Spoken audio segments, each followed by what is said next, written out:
भाजपा की ओर से DAV girls college के सभागार में शक्ति वंदन एनजीओ संघ चाय पर चर्चा कार्यक्रम का आयोजन किया गया। इस कार्यक्रम में मुख्य वक्ता के रूप में कैबिनेट मंत्री कंवरपाल गुर्जर व एचपीएससी की पूर्व सदस्य नीता खेड़ा शामिल हुए। कार्यक्रम की अध्यक्षता जिलाध्यक्ष राजेश सपड़ा ने की। कार्यक्रम की संयोजक मलिक रोजी आनंद रही। जिले के सैकड़ों सामाजिक संगठनों व एनजीओ ने इस कार्यक्रम में भाग लिया। कैबिनेट मंत्री कंवरपाल गुर्जर ने सभी सामाजिक संस्थाओं का हार्दिक वंदन व अभिनंदन किया।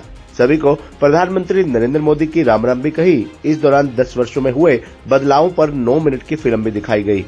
कैबिनेट मंत्री कंवरपाल गुर्जर ने मीडिया से बातचीत करते हुए कहा कि देश में सामाजिक संस्थाएं एक बड़ी अहम भूमिका निभा रही हैं।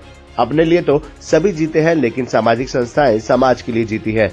कोरोना काल की बात करें तो उसमें भी सामाजिक संस्थाएं अग्रणी रही। इसी तरह से शिक्षा के क्षेत्र में हो या फिर वन्य जीवों को बचाना हो या पर्यावरण का कार्य हो, ये सामाजिक संस्थाएं हर समय कार्य करती हैं, लोगों को जागरूक करती हैं और उनकी मदद करती हैं।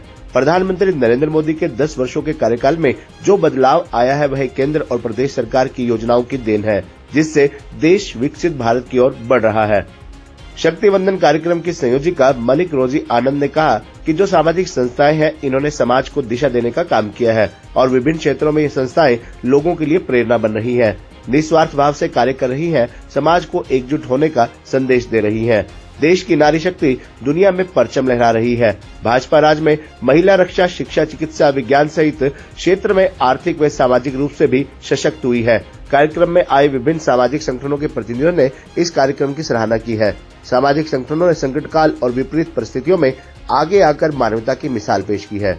खबरनामा हरियाणा के लिए यमुनानगर से ब्यूरो रिपोर्ट। आज का एक कार्यक्रम जो था वो एनजीओ के साथ चर्चा का कार्यक्रम था। एनजीओ जो है वो बहुत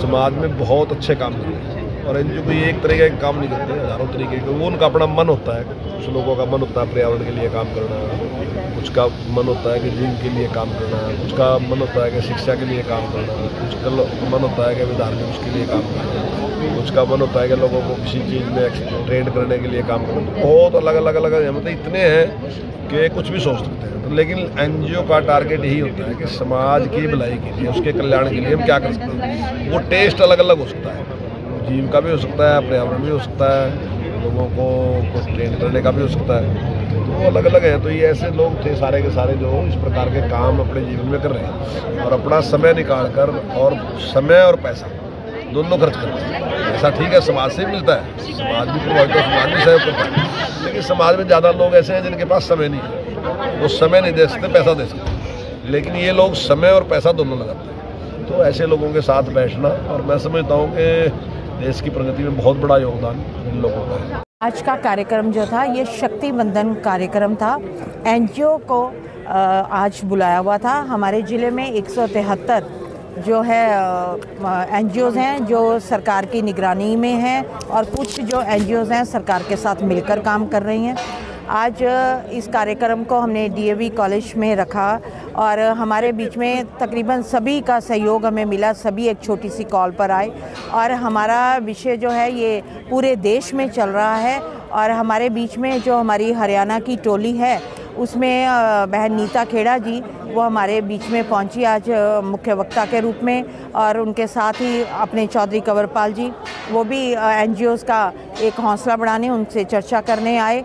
और सभी एनजीओ का हमने धन्यवाद किया कि आप लोग जो काम करते हैं, जब भी जहाँ कम वहाँ हम वाला जो एक कहावत चरितार्थ करते हैं, और जहाँ आपदा आती है, स्वास्थ्य का क्षेत्र है, शिक्षा का क्षेत्र है, सुरक्षा है, पर्यावरण है, कहीं भी अगर कोई कमी आती है तो सबसे पहले एनजीओ ही आते हैं आगे।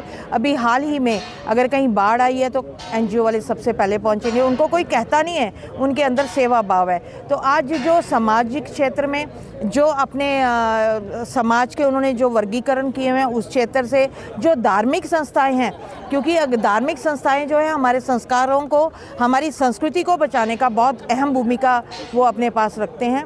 तो आपने देखा होगा कि सारी जितनी भी धार्मिक संस्थाएं थी या एजुकेशनिस्ट थे या सामाजिक संस्थाएं थी, वो किसी भी विषय पर अगर काम कर रही हैं तो वो सभी पहुंची और उनका हमने मोदी जी ने जो उनको राम राम भेजी थी, उनको जय श्री राम बोली, वो उनको कहा, उनका अभिनंदन किया, उनको सल्यूट किया कि आप बहुत अच्छा काम कर रहे हैं, आप ही हैं जिनको विचार हमारे तक पहुंचते हैं और सरकारें पॉलिसीज़ उन्हीं के अकॉर्डिंग बनाती हैं।